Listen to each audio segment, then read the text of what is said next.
has quite a bit to reflect upon. Now, we would like to welcome from the bustling Indian state of Maharashtra, Tanishka.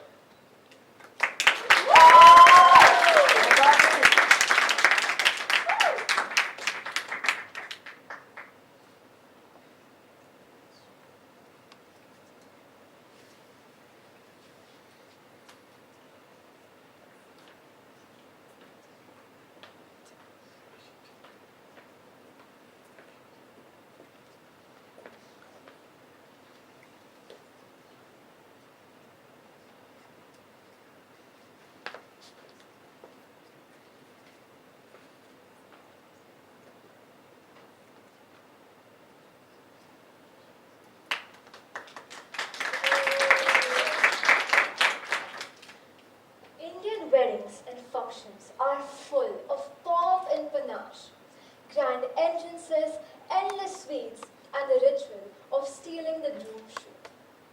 Along with all these rituals, there's one non-negotiable: unsolicited skincare advice.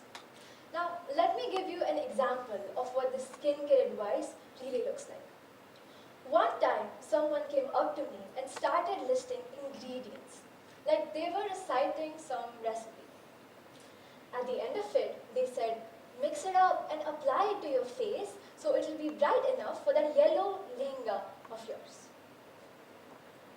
I did not wear that lehenga for the longest time after that.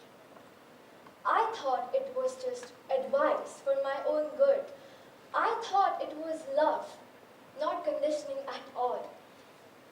But we weren't trying to glue. We were trying to bleach, erase. And I hate to admit that once upon a time, I did buy into the whole anti-tan and skin lightening face mask. Because when something is repeated enough, it stops feeling like a bias. It starts feeling like the truth. It's so interesting because sometimes I'm not just asked to de-tan, I'm asked to brighten up. Sometimes, auntie, it's not a tan, I'm just brown. She would say, yes, but you can't get any darker, wear some sunscreen. Yes, because apparently I shouldn't wear sunscreen to avoid skin cancer, but to avoid becoming darker. My biggest cultural shock was when I saw an ad for tanning spray. It was the first time I had come across tanning culture. 12-year-old me was confused out of her mind because you're telling me that people spray on tans and intentionally sit in the sun to tan? It wasn't about skin. It was about perspective. One culture was chasing brown, the other was running from it. One culture sprays it on, the other tries to scrub it off. If beauty is said to be universal, then why are our directions opposite? You know, there is so much celebration of India's unity in diversity, but so much discomfort with the variety in our colors. Our skin tones are placed in a hierarchy. Melanin, merely defined as a natural pigment that determines the color of human skin, hair, and eyes. Melanin is used as a ranking system. I was scrolling on Instagram, as one does, as a teenager, and I saw videos where people went up to strangers on the street and asked them questions. At first, everything looked normal. But then, I saw a pattern. This person only asked questions in English when they saw a light-skinned person. Otherwise, resorted to Hindi. The effects of colonialism have not only lingered, but woven themselves into Indian society. English became the language of power, and light skin became associated with superiority and control. These hierarchies didn't disappear after independence. They adapted into modern-day micro-discrimination. And that realized it's not just about language. It is about who we associate power with by default. Like it's some kind of instinct. Light skin, English fluency, proximity to privilege. It is about how our perspectives are conditioned and molded into this idea, who we assume is wealthy, who we assume belongs in certain spaces. Hierarchy doesn't announce itself, it assigns value, quietly. And stay with me now. But when power becomes associated with one shade, that shade becomes the standard, the template. And everything outside it becomes some deviation. Like it doesn't belong. And that is when, once again, it stops being about beauty standards and starts being about belonging. So much of Indian media, ads, magazines, movies, shares a similar representation of Indians. This face on the silver screen was more often than not on the lightest side of skin tone spectrum. Bollywood raised me, but in the industry inherently demonstrate a strong color bias. And so it instilled in me this picture of what Indians look like. In contrast, Western media showed a different picture entirely. For all the stereotypes Western media has about India, it still shows something that our own media struggles with: range. We see more brown-skinned Indians being represented in Western media than in our own. India is incredibly diverse, yet strangely uniform on screen. And that's exactly that conditioning of perspective we just spoke about. Now, representation is not the root of this problem, but when representation narrows, so does our perspective. And that's when, once again, it stops being about representation and starts becoming about belonging. This pattern, when looked at closely, tells us something really important. It's not just about colorism. It's bigger than that. We don't just rank skin tones. We rank how Indian someone looks. Somewhere along the way, we confused appearance with authenticity. And when authenticity becomes something that you can see, belonging becomes conditional. I used to think I understood what it meant to feel out of place in your own skin. But that perspective shifted when I began reading research documenting how belonging is questioned far more directly for some people. This same template of perception extends beyond skin tone. It also shapes how people interpret facial features and appearance. India is home to enormous physical diversity. So in some parts of the country, many people have facial features that others often associate with East or Southeast Asia. And because of that, some Indians are frequently mistaken for foreigners, even within their own country. A study on discrimination in India records testimonies from people describing these experiences. One participant, a woman from the northeastern state of Meghalaya who had been living and working in Delhi for several years, described it like this. People treat us as foreigners. I hear people commenting on us as less national. Many feel that we do not have anything of Indian origin, looks, language, or culture. Experiences like this illustrate how belonging can be questioned not because of language, not culture, but simply because of appearance. During the early months of COVID-19, misinformation and fear amplified these assumptions. Fear looks for the unfamiliar, and perspective decides who counts as unfamiliar. So, when fear needed a face, it chose the unfamiliar one. What's important to notice here is that discrimination isn't always about skin tone. Many of the people who experienced it have the same light or medium skin tone that Indian media often celebrates.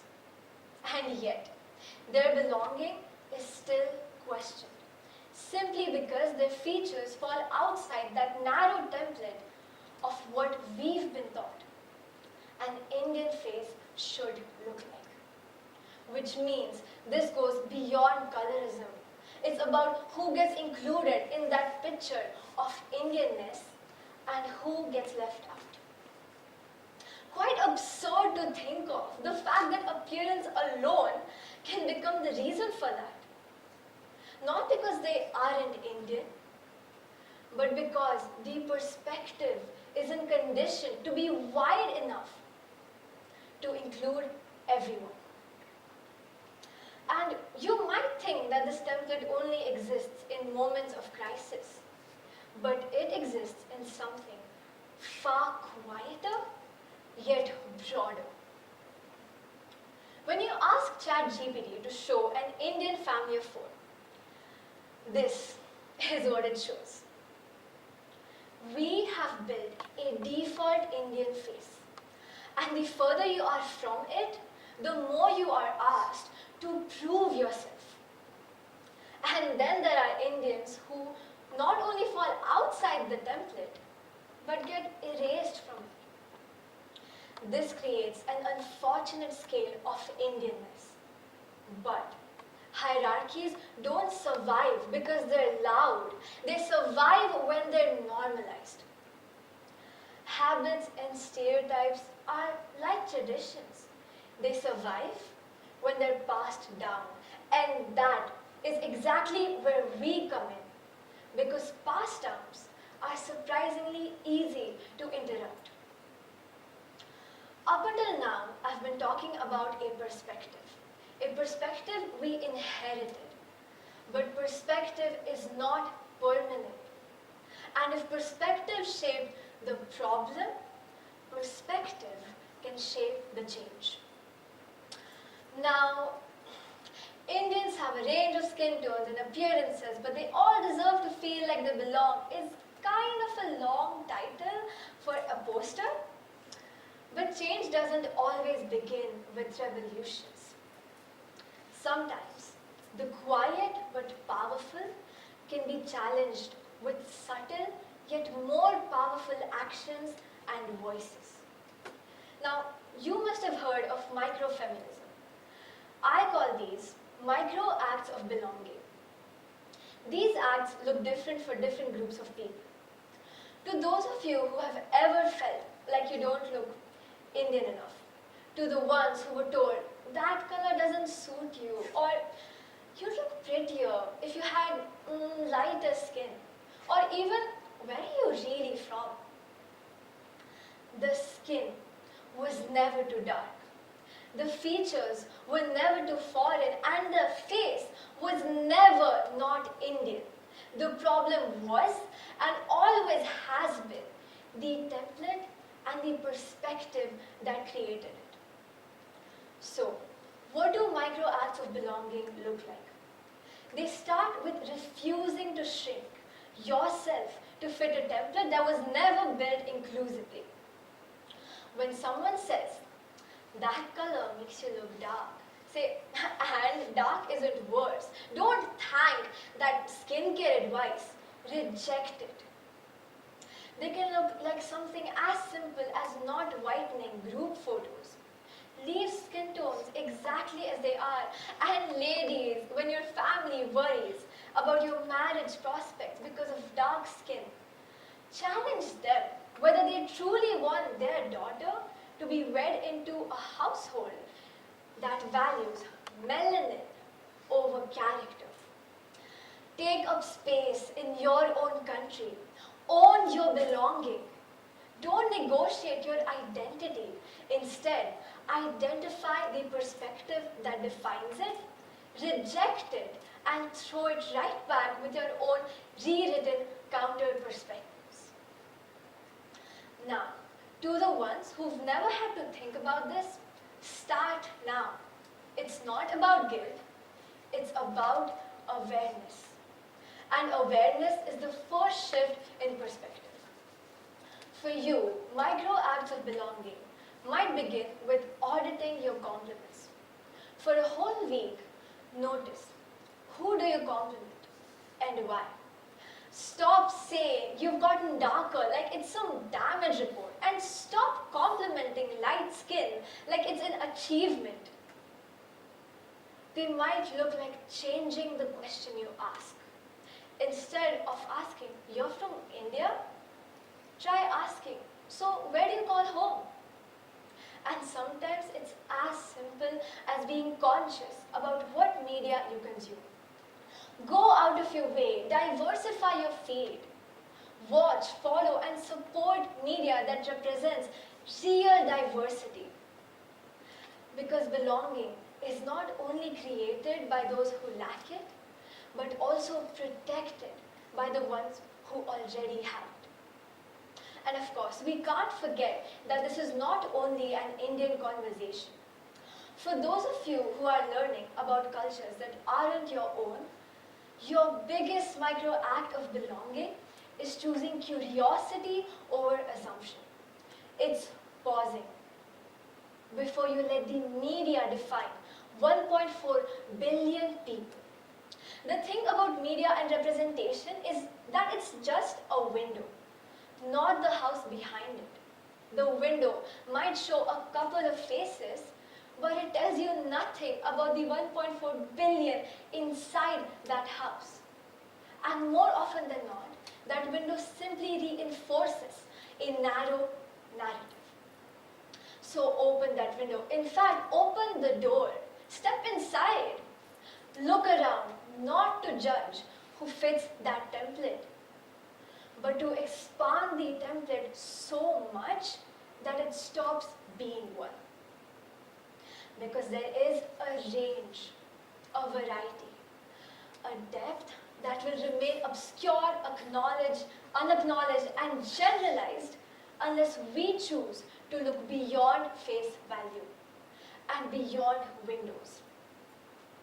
Representation may be powerful, but curiosity is more powerful. These acts may sound small, almost insignificant, but then again, so were the comments that made people feel like they didn't belong. Micro acts of belonging and widening your own definition of what Indianness looks like. That's all it takes. Remember, belonging begins with perspective.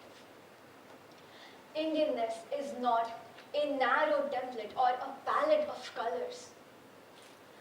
This is India, a spectrum of colors, cultures, and identities. Oh, and by the way, that bright yellow lehenga is now my favorite go-to. It took a while, but I just had to change my lens, not my lehenga. Thank you.